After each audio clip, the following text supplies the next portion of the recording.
In Plato's cave allegory, subjects face the inner walls of a cave, and their only perception of reality outside is based on the shadows cast by the light coming behind them. Now, journalism can be very similar, where we can't be everywhere at once, so we rely on these messengers to help us construct our perception of reality. Now, that's a lot of responsibility. That's also a lot of power. James Savage is the CEO and publisher of The Local, which is an online news publication for expats in Sweden. I wanted to talk to him about the branding of news, and I wanted to get his perspective on that delicate marriage between purpose and profit.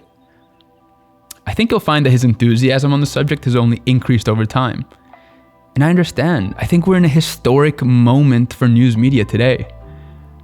I think James and his team at The Local are the innovative minds who are pushing the industry forward.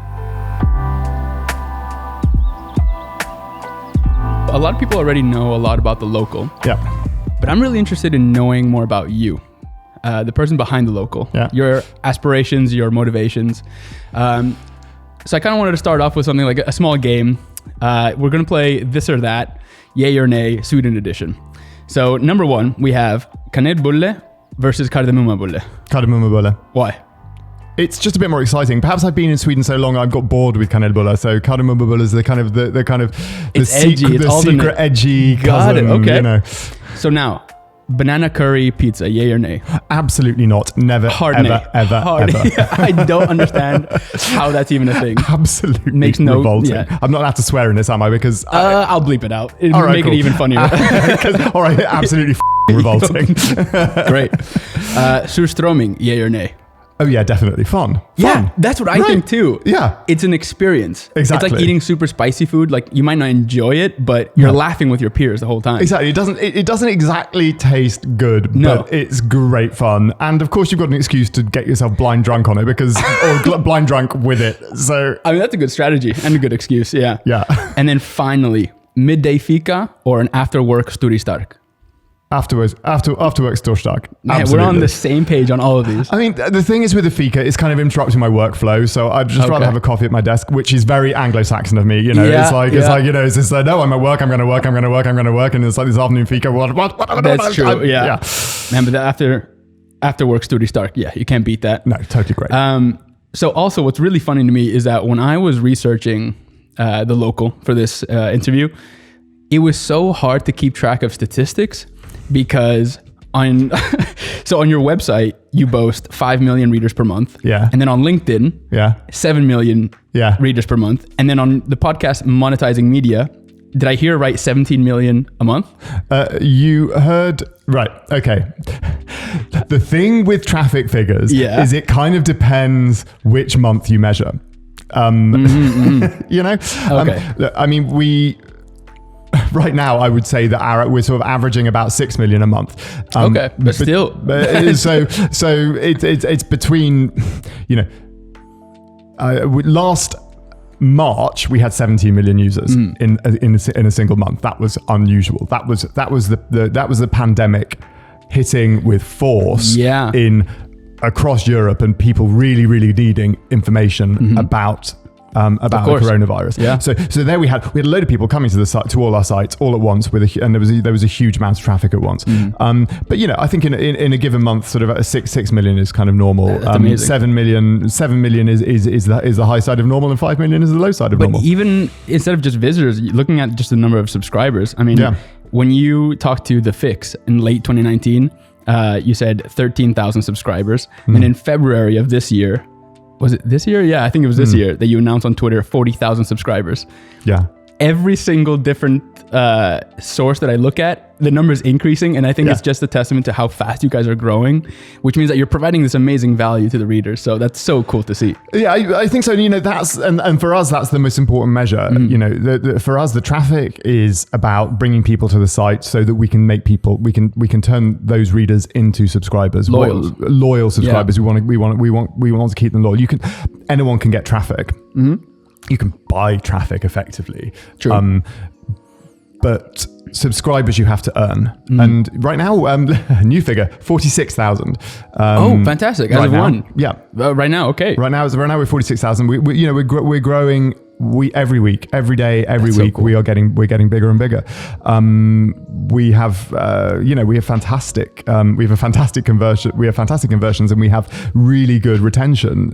So people are not only liking what they're seeing, but they are staying loyal to it after subscription. I heard on one of the podcasts that you said that the app is a really great, what did you say? It was a retention tool, correct? It's a great retention tool. It's also a pretty good conversion tool. Right. Once someone has downloaded the app, the conversion rate on the app is really big. So it's really high. So no, it's super important for us. To be honest, I would say that our app is not particularly good. Okay. There's always something you can improve, right? Yeah. And our app, I think we want to develop a new app or new apps. Right now, we have one app for the whole of Europe, and people can choose their country. And if that's what you want, then it's all right. But it doesn't lend to delving deep into this into stories and exploring. It's just really the headlines, and it doesn't really give you a local edition. And what we want to do is we want to have 9 apps or 10 apps, one for each country that we're in, and then one big general app. It's undoubted that your guys' success is just increasing and increasing. That first day of the local being live, 2004. I want to know about that. 15 years ago was or even more. It was less of a moment and more of a process. Yeah. It started as a newsletter. It started as a newsletter that Paul, my co-founder, he sent out a newsletter to a bunch of people on his SFI course, his Swedish language course. Yeah. And that was kind of the seed of the local.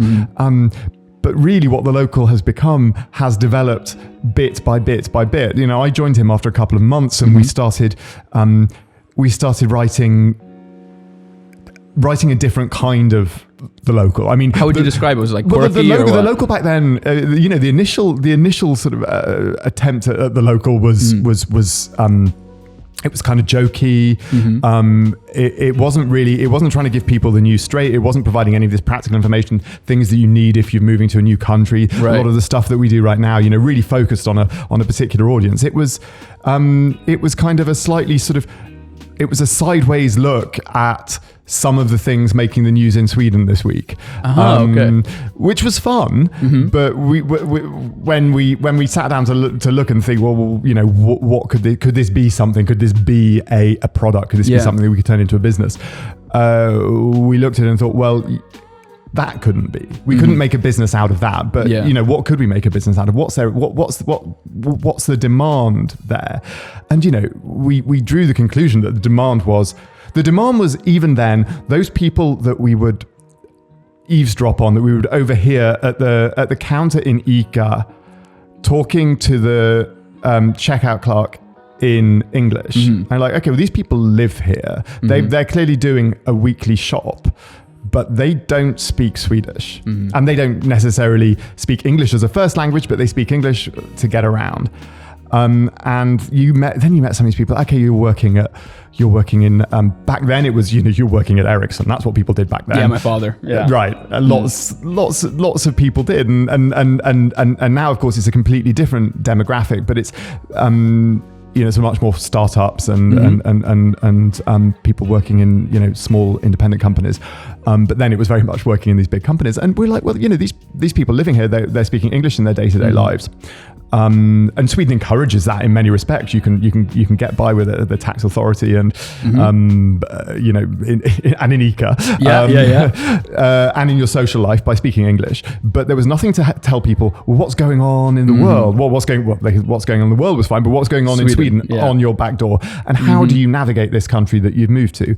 And we figured there was a market for it, and there was. And it's scalable too. It's scalable too. I don't remember if I told this the first time we met for coffee, but I grew up around the world in expat communities, and there has always been the local, but a more kind of bare bones version. It could either be just a newsletter. So when I heard about the local, of just news of Sweden in English, and knowing that you're in 9 different countries, I know that you're trying to expand when the time is right and when you have the KPIs that interest you. it is so scalable. It could literally be around the world where English isn't the number one language in that country, correct? Completely. Yeah. You know, I think we can do this everywhere. We can certainly do this everywhere where media companies can operate freely. Which is not everywhere. Okay. I mean, you know, we don't have to go there, but No. Well, you know, I mean, it's a relevant consideration, but you know, certainly all around the EU, we can do this in lots of other countries. You know, South America, in parts of Asia, in shrinking parts of Asia. You know, this is certainly a doable thing, and you know, we're only in 9 countries so far, so it leaves us. There are still quite a lot of free democratic countries that are ripe for the pick. I'm curious, what are your motivations? Is it more to go to grasp a more loyal market in each country, or expanding into different countries? What's your number one priority right now? Number one priority is building up what we've got. We still see that we have masses of potential. So we think in Sweden, we think we've reached most of our potential. There's more we can do, but we've reached most of our potential. It's a relatively small market. It is our 3rd largest market now.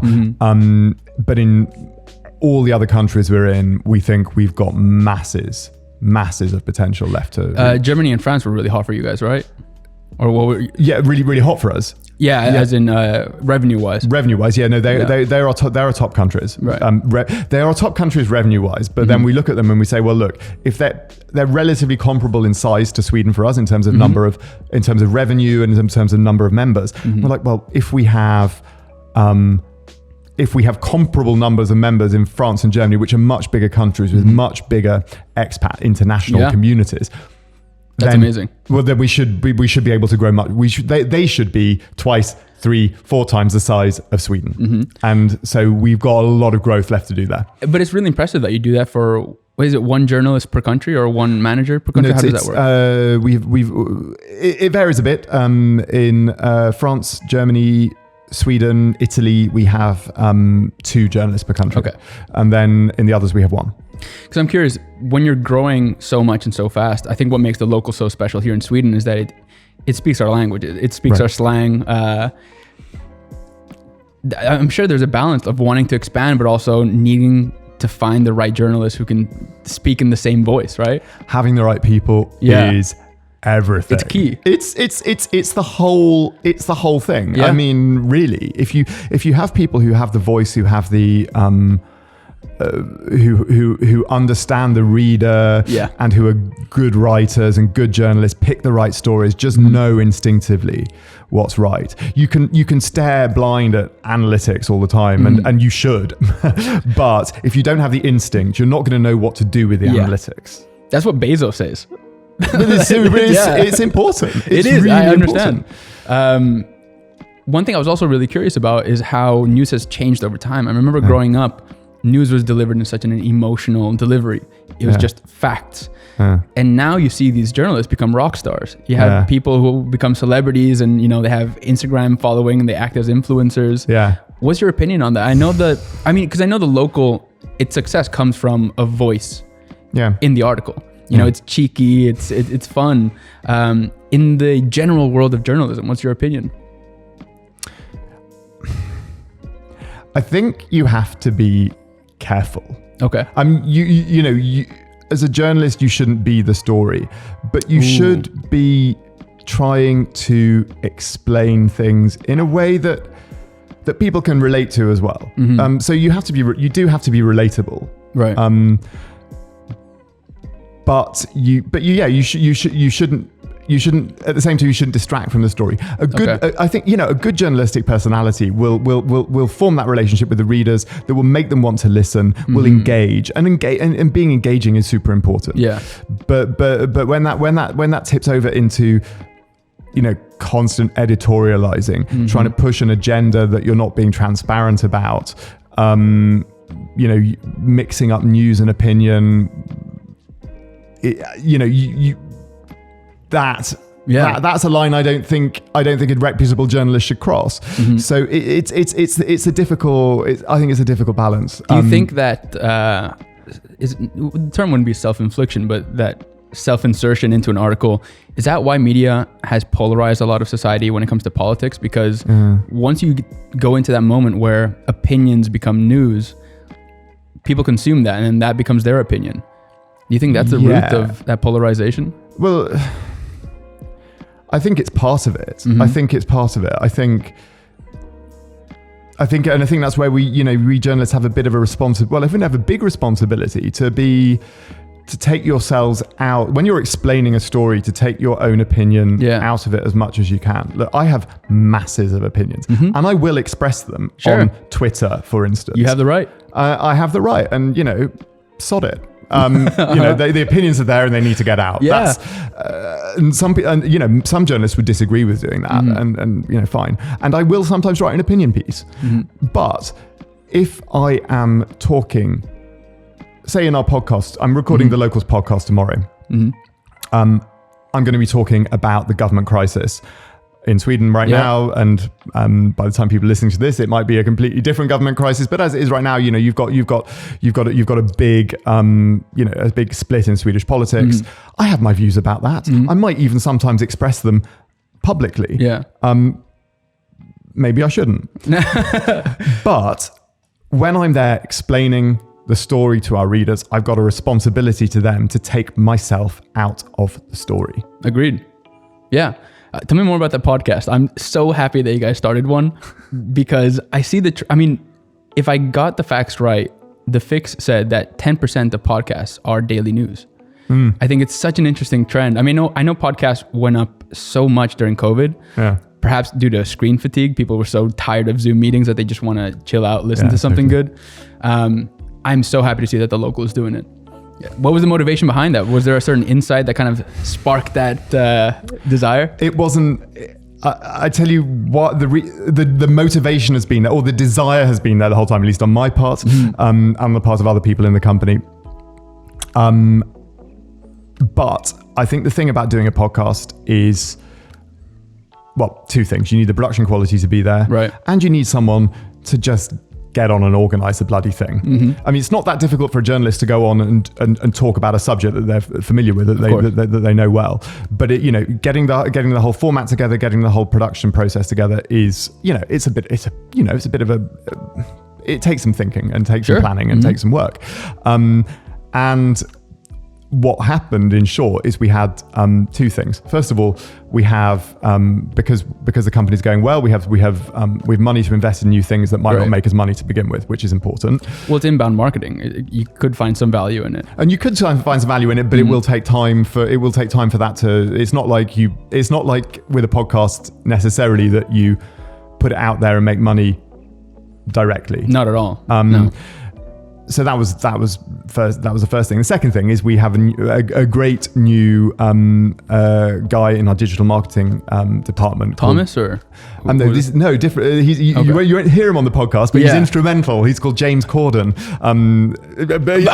Not that James Corden, another James Corden. What a contact! Which he must be absolutely fed up with now. He went through his life with a perfectly normal name. Disappointment all the time. Oh no! But he's in our digital marketing department. He's fantastic. He came in, he's like, you should have a podcast. I was like, I know we should have a podcast. We talk about it for years. Yeah. He's like, and then, a month into him being at The Local, he had come up with a proposal for how we would do it. He talked to a production company. The production company, Banda Productions, had come up with a whole range of sort of ideas.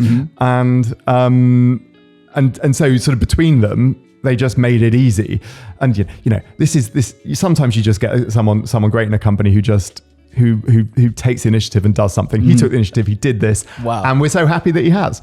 I would love to talk to him one day if that would be possible, if you could set that up. Of course, I'm sure he'd be delighted. I love that spirit of just executing on an idea that you have an instinct that it's going to work out and you just do it.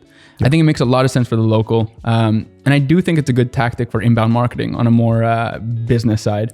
It is a good tactic for inbound marketing. I think people like podcasts. We've had a lot of good feedback on the podcast. So hopefully it's a good way for our existing members to feel that they're getting more value out of The Local, and for potential members to feel that The Local is something for them and to draw them in. So it's funny because it might contradict what we just said about personalities in journalism, but I think to create loyal customers, they fall in love with personalities. And I think the podcast is great for that. And if they hear your voice, they hear Thomas, they hear your other partners, I think that's going to lead to more loyal readers. Yeah, absolutely. I completely agree. And that's part of it as well. I mean, I know that a lot of my relationships with other media brands are formed through the podcast. Okay, yeah. I've got I listen to a whole bunch of different podcasts, and they are the things that bring me into brands and bring me closer to them. So. Absolutely. What considerations of your audience did you use when developing the podcast? How do you mean? As in, how did you identify your audience? Well, I think a simpler question, just who is the audience of The Local, and then why did a podcast make sense for them? Yeah, well, I mean, I think a lot of it was instinctive. Okay. I mean, we know our audience at The Local Sweden fairly well. Because I assume it's because you are the audience too. You are that demographic. Yeah. Exactly. Mm-hmm. So, we're looking at international people living in Sweden or planning to move to Sweden who are interested in in the news here. Mm-hmm. They're interested in familiarizing themselves with what's going on, wanting it explained a bit more. Yeah. And then also certain issues that affect foreigners living in Sweden directly. So, one of the things we covered in, I think the first podcast was travel in and out of Sweden in the coronavirus pandemic. Yeah. If you're Swedish, that's of some importance, but not as great importance as if you're, someone like you or I, right, for whom traveling in and out of the country is about seeing family, and not just chase for sun and sea. Exactly.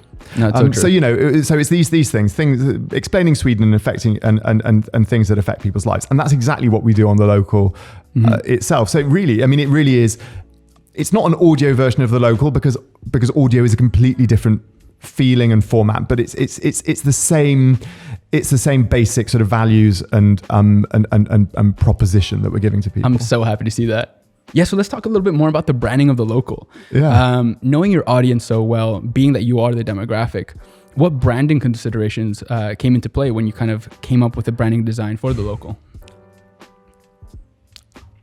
I mean, the brand has evolved over time. Mm-hmm. I mean, there are so many elements to the brand, right? I mean, when we started The Local back in 2004, and then the product was different and the brand was different. The name, which is obviously part of the brand, was there from the start, and I think that's kind of crucial to the whole thing. It's about, The Local is about helping you as an international person living in another country to become a local. You're not a foreigner. You're not a tourist. You're a local. You might not be. You might be a foreigner, but you are also a local. You can be both. Local. You're a pending local. Yeah. The moment you move and you rent your first apartment, you are a local. Love it.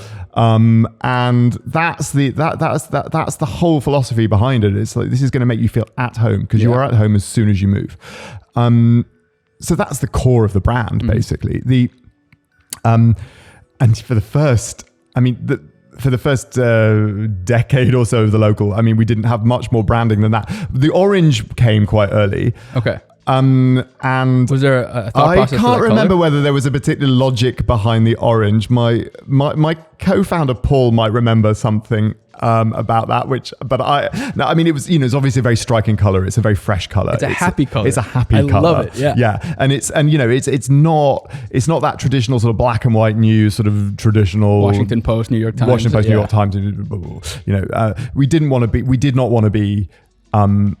That kind of rooted in newspapers, be a fake newspaper, but online. No, we're going to be something new. We were starting in the relatively early days of online only news publications, and we wanted to slightly redefine what that was about and how we presented ourselves. So the orange was part of that, but the logo, which I really like now. We've got the logo, which is an L in a shape called a super ellipse. Super ellipse. Okay. Super ellipse. Yeah. It is the shape of Sergels Torg. No way. Yeah. It's a very for those in the know about design. Apparently, it's a very particular and sort of iconic shape. Interesting. So the super ellipse.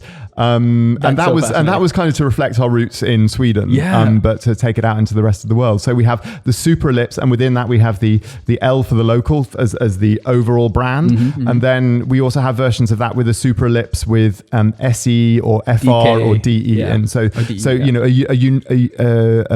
a unified global brand, and then local brands as well. So that was the sort of thinking behind that. That was that was all Paul Rapaccioli, my co-founder's doing. He's the one with the eye for design. Fantastic. I'm like, yeah, it looks nice. No, I think it's really effective. I think it's great.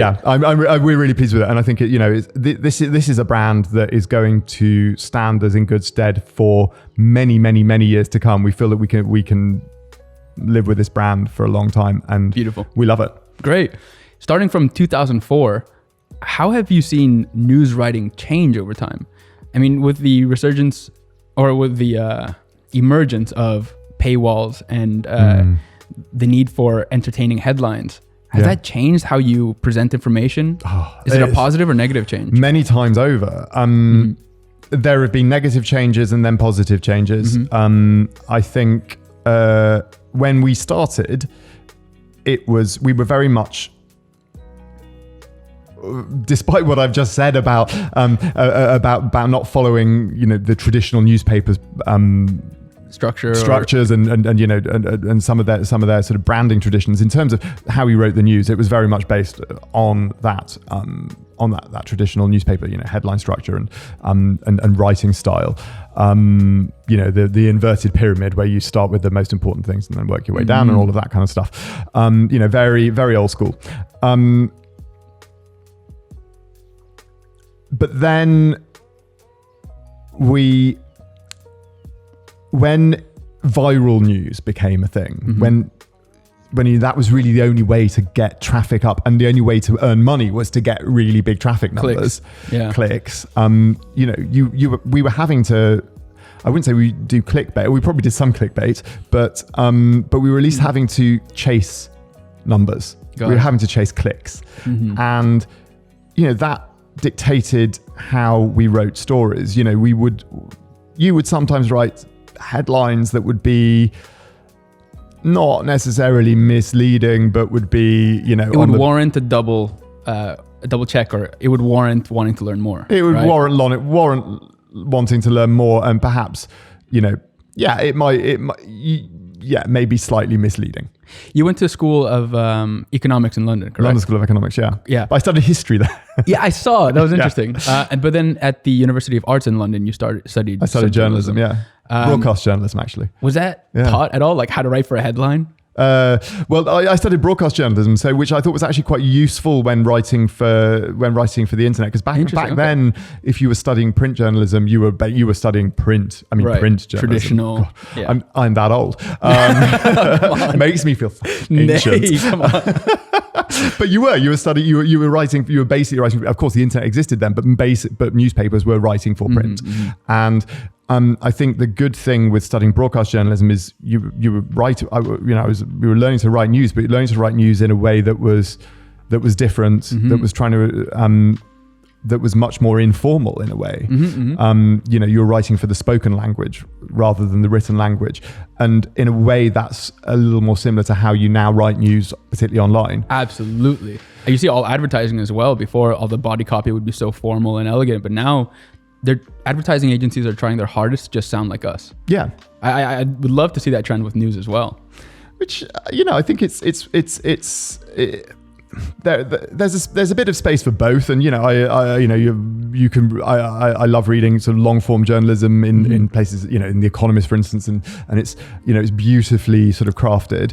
And we try and do a bit of that ourselves, but there is also that colloquial aspect to it, and trying to be informal. I think what you said, that there's space for both, is really important. I mean, now there's a market for everyone. Yeah. You can write however you like and however you enjoy, and you will find an audience for that. Yeah. No need to be someone else. Exactly. Just be grammatical, please. But, yeah, I mean that at the very least. Yeah.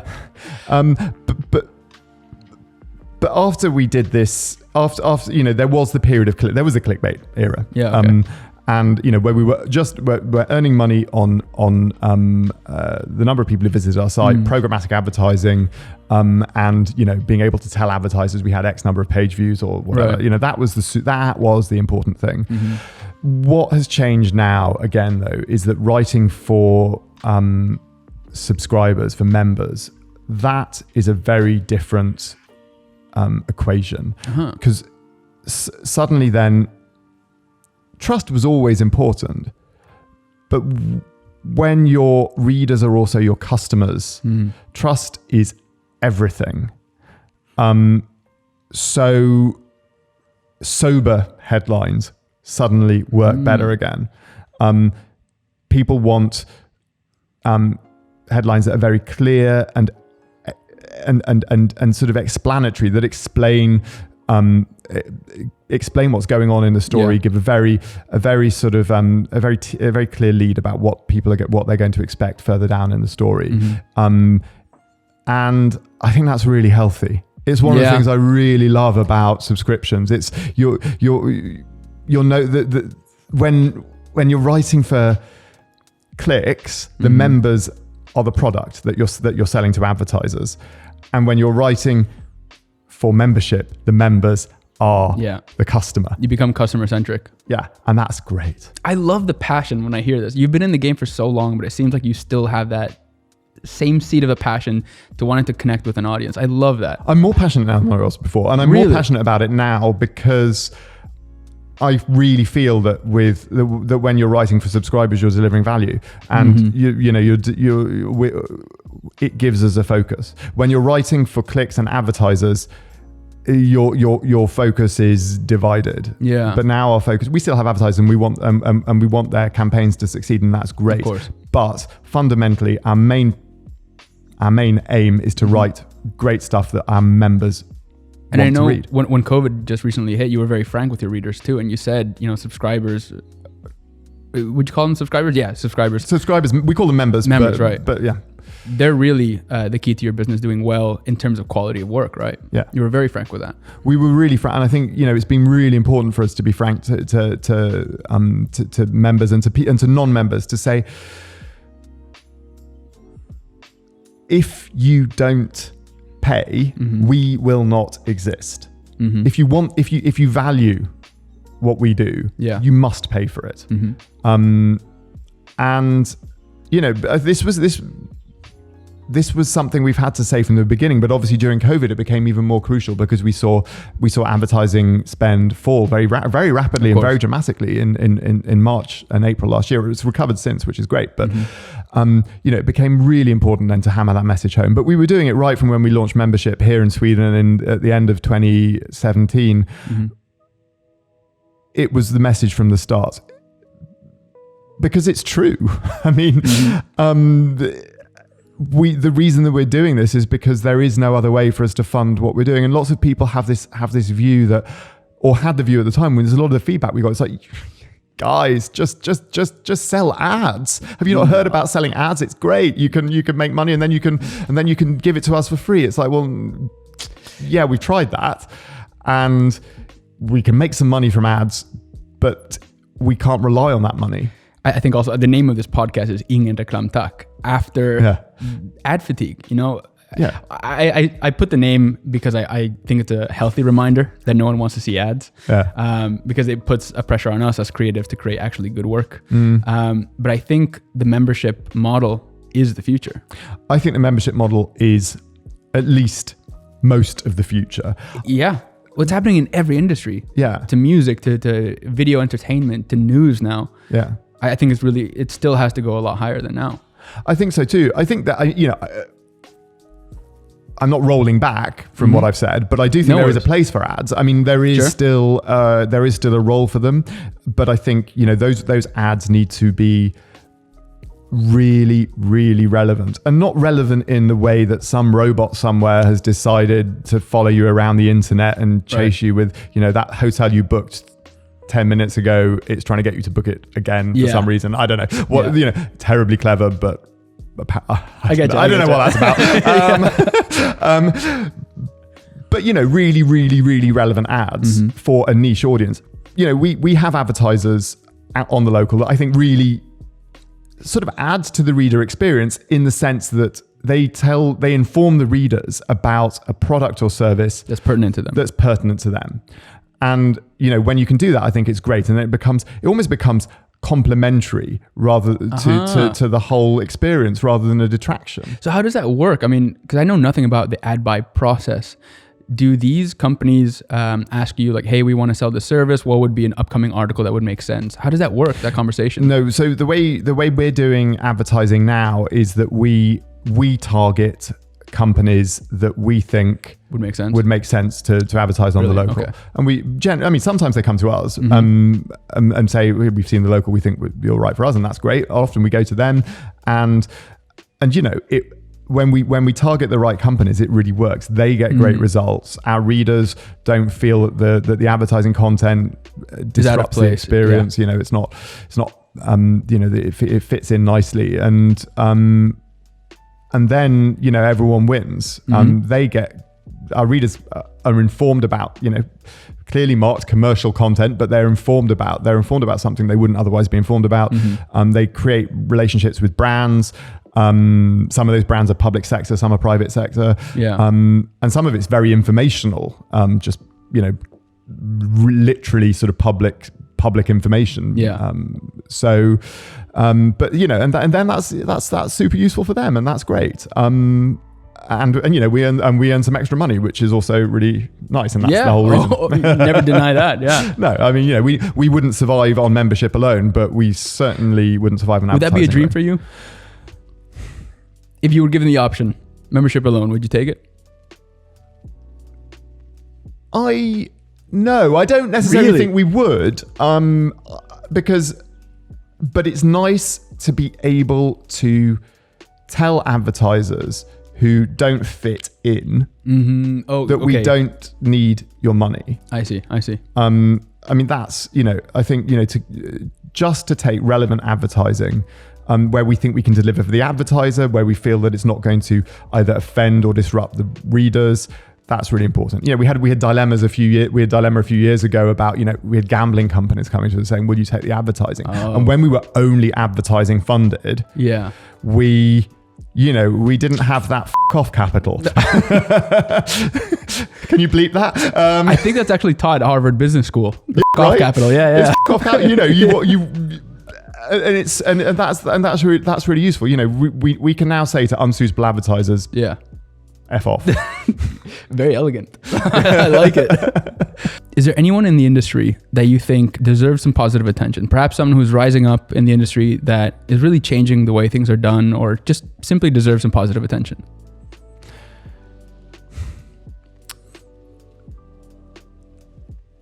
I mean, it depends a little how you look at it. I mean, from my perspective, the unsung heroes of the local are the people who've invested in it over the years. Okay. People who have during a period when we've been building this up without any immediate prospect of any return, have put money in because they believe that this was a good long-term idea. And we've got 20 investors, some of whom have put in a lot of money, some of whom have put in a lot of money for them. Yeah. All of whom have shown an awful lot of trust and belief in what we're trying to achieve. And I think a lot of small media companies have that kind of backing that often goes unsung. It's the big mouths like me at the front who get all the praise, but actually those people have put in a lot of trust and a lot of thought and a lot of time and money into doing it, and I think that for me deserves they deserve a big round of applause. Okay. For doing this. When you've done something like the local, and we spent years and years and years not being seen by anybody. There are tons of people out there with fantastic media ideas who find it really hard to get the attention,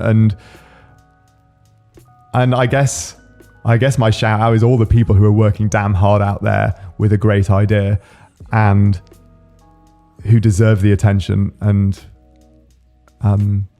I know you're out there, Yeah, and I want to speak to you and keep doing it. What are your socials? Where can people find you? What are the local socials that you'd like to shout out? Yep. So the main, we have so many. But you can find us. You can find us on Twitter, The Local Europe, and at The Local Sweden, France, Germany, etc. You can find me at Sav Local. You can find us on Facebook. You can find us on Instagram. You can find us on LinkedIn. Everywhere. And probably lots of other places as well that I can't remember. I'll put them all up. It would take up far too much space, but you take a selection. Okay, will do. Thank you so much for today. I really had a good time, and I feel like I learned a lot. Thank so much, John. Thank you. Cheers.